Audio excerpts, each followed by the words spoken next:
In this video, we are going to be analysing Metamaterials, ticker MMAT. So to get straight into it, obviously Friday was a big day. We were down over 22% on the day. Now though, onto the key chart that we use, the longer term standard deviation channels. Now we did do analysis on this, think about a week back, and said what we were looking for. We had our levels and kind of where we would expect reversals if it pushed up. 232 was that main one. It did kind of break above that after, or kind of in the pre-market trading. I mean, most people don't trade that, so it's not the end of the world. But on the intraday, hit that and then just sunk. And ever since then, we have been crashing down far. Why is that? Third deviation, again, is always that key one to be paying attention to, because really, very rare that you see stocks go past this level. You see them go past the first quite often. Occasionally, you see them go past the second. But very rare that you kind of break and close above that third deviation, and that's why it's kind of the highest probability trade that we can get by trading that reversal from there.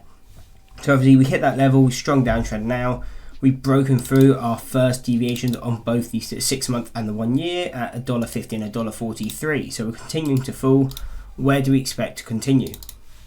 So 110 is our statistical mean on the 6 month. Now, if we were holding this stock short, this would be my final target. The reason that would be our final target is because this is considered fair value. And obviously, why don't we look to trade past fair value? Because that's where the main trading opportunity is. If it's already at fair value, there is a lot more of a gamble whether it'll go up in price or down in price from that level. So that's really what we pay attention to. So obviously, considering just how big the move was, especially on the Friday being down 22%, it's definitely a day we would be looking in some profits, because we weren't able to close below that first deviation on the 1 year chart. So again, that is still going to be some sort of a support unless we can get a close below there. If we can get a close below, good indication we will continue lower. So be watching for that. But this is why if we were short, definitely be looking in some profits.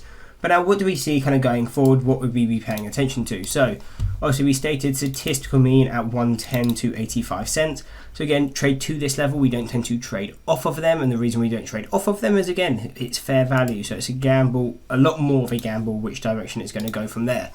So not paying attention to trade it kind of within this area. If we can break below it, we do have then support at 70 cents and 30 cents.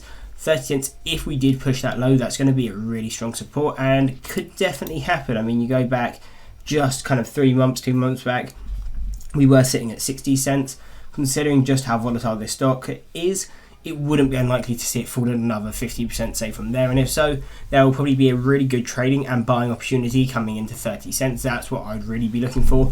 But definitely a potential play at 70 cents. So those would be the key supports we're paying attention to.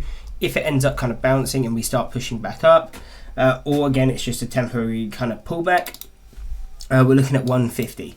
So again, what do I mean by kind of a temporary pullback? So if coming into Monday, we kind of push up, tap this level, and you start seeing selling pressure coming in the intraday chart, again, it could be kind of just a trend continuation if we get that pullback. So definitely something to be looking out of. But if we do break back above that, then $2 is going to be that next resistance. Breaking through there is basically going to take us back to where we once were, the 235, 275, and a final resistance at $3. So again, these are support and resistances either side. Again, do you need to pay attention to all of these levels? Well, in all reality, no, you just have to pay attention to where we are now. We're at 137. So really our key focus is, are we going to close back above 150?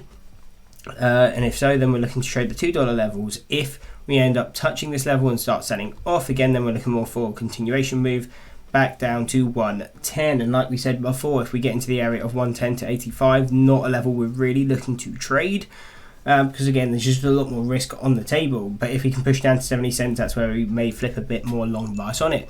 Anyway, hope you enjoyed the video. If you did, why not drop a like and subscribe and check out one of these 2 analysis videos.